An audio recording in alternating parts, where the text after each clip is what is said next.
Good morning, everybody, and welcome Kerry Temple to the newest edition of the Corby Connection. Kerry has joined the staff of the Notre Dame magazine in 1981 and has been the editor since 1995. He has written numerous articles and essays for this magazine and others on a wide range of topics, a dozen of which have been cited by the Best American Essays.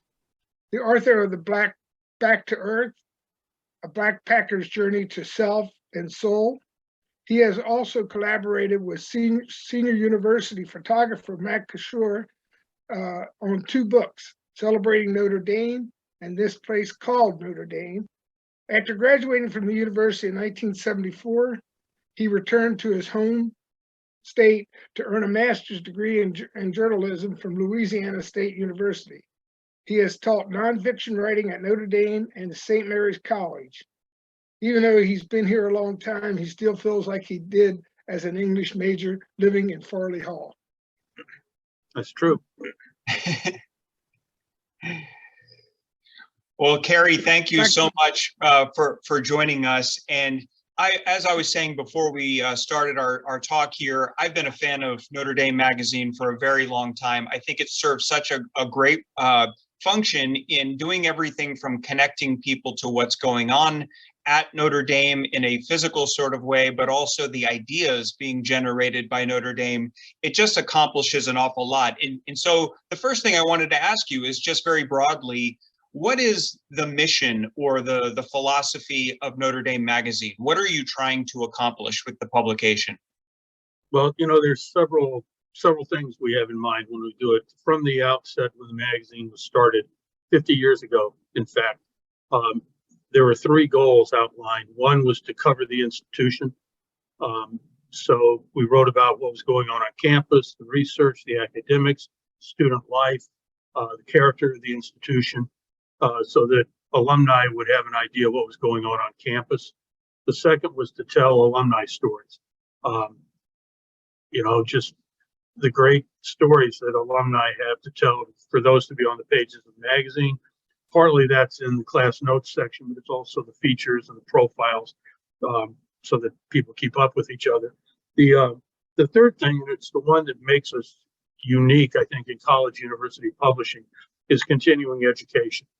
And so when Father Hesburgh and some university leaders started the magazine, they felt like the education that people got on campus should not end when they left campus, that they were interested in the world, they were interested in things going on in the church, public affairs, current affairs, what's going on in the arts and sciences, to keep them abreast of what's going on in the world with sort of a Notre Dame angle or focus to that. So that has enabled us to do a wide range of topics. I've always felt like whatever was talked about on campus over lunch, in the residence halls was fair game for us to take to our readers. Sort of byproducts, and you mentioned one was keeping alumni close to the university. I think making them feel proud of the institution and strengthening those bonds that they have. Sort of a corollary. I don't know how often it happens, but for the university through its magazine to be part of the national conversation. So the stories that you find in the magazine may find their way into dialogue and other columns and other writers. So, that's 5 or 6 things there. So there's a lot of demands on our pages to meet all those needs. But it's fun. It's really gratifying. It should be. And it's not just the alumni, continuing the connection, continuing the education, but it's Notre Dame families out there. And when I said I've been a fan for a long time, I mean, I was a freshman in high school eating a bowl of cereal, and the newest issue of Notre Dame magazine was on the table just because it was fascinating to me, the whole world of Notre Dame that it captures. And so, it goes out there to future Notre Dame students or future friends of the university as well. And you've already alluded to this, but there are sections to each edition of Notre Dame magazine. And I'll tell you, when I get one in the mail, I'll tell you the order in which I read the magazine. I go straight to the back and look at what the class notes, see what my classmates are up to. Then I usually go to the front where you have stories on Domers in the news, things going on campus, maybe professors in print. And the whole middle section, for the most part of the magazine, is there's always a theme.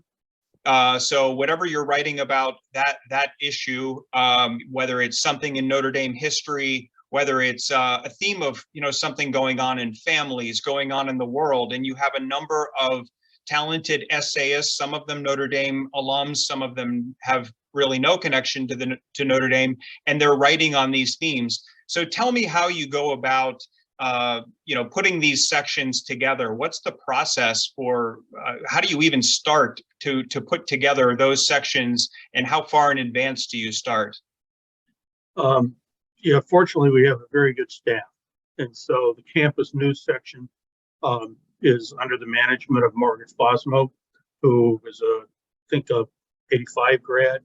So she's responsible for putting the campus news section together. She actually has been with us a few years and came from the South Bend Tribune, but for those years, she covered the institution for that local paper. So she takes care of that. The alumni stuff is primarily Jason Kelly. So those stories in the back, Domers in the news. He also does the magazine's website and social media.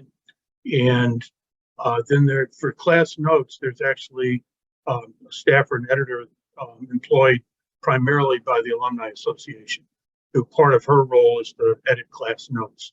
So several of the sections sort of have their own person that is putting it all together. The cross-current stuff in the far back, the personal essays, seems to be a favorite section for a lot of people. We fill that all the time with unsolicited manuscripts. So we just get stories from people, from alums, or just writers who have something to say, a story to tell. So it really kind of takes care of itself. I kind of liken that section, because sometimes you get a question, it's like, well, it doesn't have anything to do with Notre Dame. I liken that section to the sort of conversations we had in residence halls late at night, or when we'd go to lunch and we would just be talking about things that had impacted our lives, and what we were thinking about, and things that had moved us, and questions that we had that we shared with each other. And so that's what I see that section doing, is sort of being a forum for those kinds of things. The feature hole, mainly, stuff that comes through me, story ideas, working with writers, stories that we, generate as a staff when we talk about things. And those probably, I'm usually, a couple of issues ahead getting those mapped out. So we just finished up the summer issue, and we've got stuff coming in for the feature hole already for autumn, but I've got 3 or 4 stories now assigned for features in the winter issue. So, it's sort of, I think of it as conveyor belt. It's pretty flexible. It's pretty fluid. A couple of the ones, for example, that we have lined up for the winter issue were actually stories that I had anticipated having for autumn. And one thing or another, the writer asked for more time. And so, that's how it comes together. It's really, it's interesting, and, it's, the world's full of ideas and full of interesting people. Writers come to us with ideas, alumni, we hear from alumni, and, we're always looking for stories to tell. That's sort of how it breaks down. That's great. And, you mentioned both the website and now the production of the print version. The website, I believe, is magazine.nd.edu. So I would direct all of the people watching this to check out the magazine, because there's some content on the online version of the magazine that is updated maybe weekly, as opposed to the quarterly print edition. Did I get that right? Yeah, exactly. There's probably new content 3 or 4 days of the week. Jason Kelly does a really nice job with that. We get stories from alums that are sort of nostalgia pieces.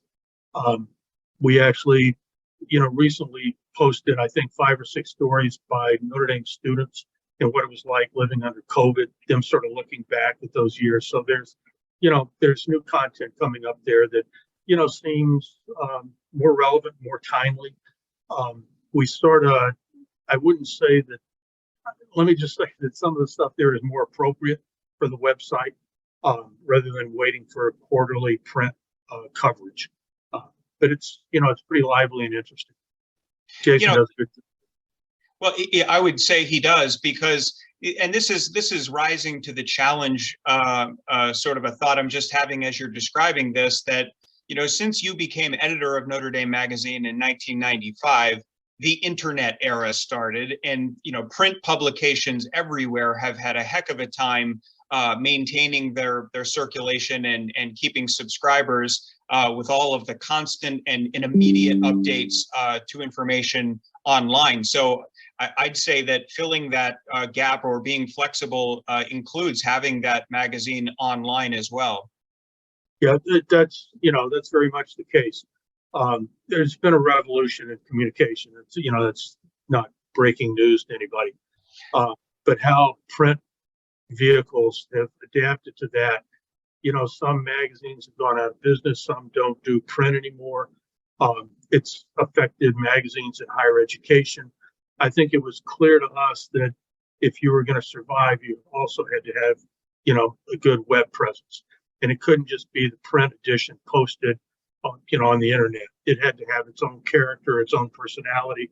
And I think we've accomplished that. The challenge in doing print, one of the handicaps that a lot of publications have had is their dependence on advertising. And we have no advertising in the magazine. Circulation numbers affect the ads that magazines can, what they charge for them and how many they use. So that, that can really hurt the magazine. We're very fortunate to be supported by the university for one thing, but also I can't emphasize enough the support that we receive from our readers, who are just incredibly generous, who really enable us to do the magazine. And I'm not doing this as sort of a commercial, but it's really true. When we look around at the world of print publications, where we're situated is a really good spot. The other thing that there has been conversations about the end of print and no print, no long form journalism. I think, for one thing, I think it's overblown. I think there are people who still want to read and think about what it is that they're reading, who want the thoughtfulness and want to, just have their lives enriched by what they read. And I think the magazine, what we offer people, I like to think fits that need. Now, how long that will keep up, I think a lot of our younger readers read on tablets, they read online, they're not necessarily reading a print publication. But I think, time will tell how that plays out. But I do think that, reading good stuff, there's just a human need for that. And so we've been fortunate that we can keep that going. And I would totally agree with that. And of course, most of the people watching this will be from South Central Pennsylvania, although we have viewers of these Corby Connections interviewers from beyond. And to back up your point that this is not a commercial for Mute, for the magazine, this interview was my idea, because I believe what you just said so much that I want other people to know about the magazine and join the 170,000 people who subscribe to the quarterly print version. I think probably at the magazine website, magazine.nd.edu, they can find how to subscribe. Am I right about that? Yes. Yep. Correct. I I think we're kind of low key. I send out a letter once a year. Alumni get the magazine for free, which they will continue. They get it free for life. It's one letter, a couple of emails development people have asked us to follow up with, but it's pretty low key. But the generosity really it's really gratifying, and it makes it a fun place to work, to feel like it really is. I really believe this. It's sort of a collaboration between our readers, the magazine staff, the university, and a lot of creative writers and photographers and illustrators that all come together. It's really cool. I would say so. And so one thing I want to leave readers with is you've already given them a sense that by picking up the print version or checking out magazine.nd.edu, they're going to know events on campus, but they're also going to get a flavor for what's being talked about, even just sort of those late night conversations that students have in the residence halls, just getting a real sense of of not just the buildings and the happenings on campus, but the ideas of the university, which of course spans worldwide to all the study abroad programs and everything else. But you've been in a position as editor since 1995 to really be an observer of Notre Dame. And there's been an awful lot of change. Buildings there that, I mean, I haven't been there in a few years, and I'm told I might not recognize the campus. I mean, there's just been all kinds of physical changes and changes of ideas. What would you say are some of the greatest changes you've seen or lessons you've learned as you've been on the front lines of observing what is Notre Dame and giving a sense of that to other people? One of the bigger changes that I personally think about is that when I came here in 1970, for a lot of us, we were first generation in our family to come to school, to go to college. And so it was a different student body. I would say that coming from that background, there's more money on campus than there used to be. The students who are coming here have, their parents are doctors, lawyers, college educated people. The buildings, are very high class. They're very well done. The faculty's better than it used to be. The students, it's a lot more selective than it used to be. I know it's cliche for a lot of alums to say I couldn't get in, if I applied now, but it's very true. So it's more ambitious. It's, more internationally driven.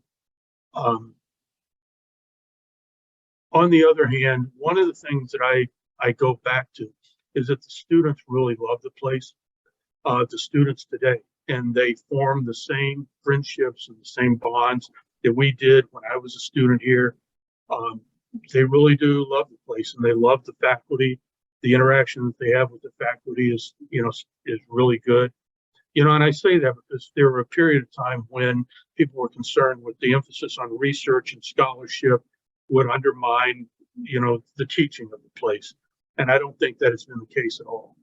I think the faculty are here because they like teaching, they like the interaction with the students. The winters are still harsh, but they're not as bad as they used to be, I think, because of climate change. I think the food's a lot better. The offerings across campus are a lot better for people who want to eat on campus. It's, one of the things that there are two themes of thought. When I look around, I think, if I were sending a kid here, it looks very affluent, and I would be wondering what I was paying my tuition for all the great places to eat, the student center with the climbing the wall. And then on the other hand, it's like Notre Dame's in a position of having to be competitive to get the best students. So you want to provide them, if you're going to charge that kind of tuition, you want to provide them with the best of everything. And so, I think there's, some tension there. One of the things, in addition to students still loving the place, is I think the character of the institution has remained constant. One of the things that is sort of the driving forces for me behind the magazine was Father Hesburgh, the idea that dialogue and exchange of ideas and being open to all ideas and questioning and curiosity and, talking about God and the meaning of life is really important. I think that's still very true here at the institution. That seems to be still the guiding force.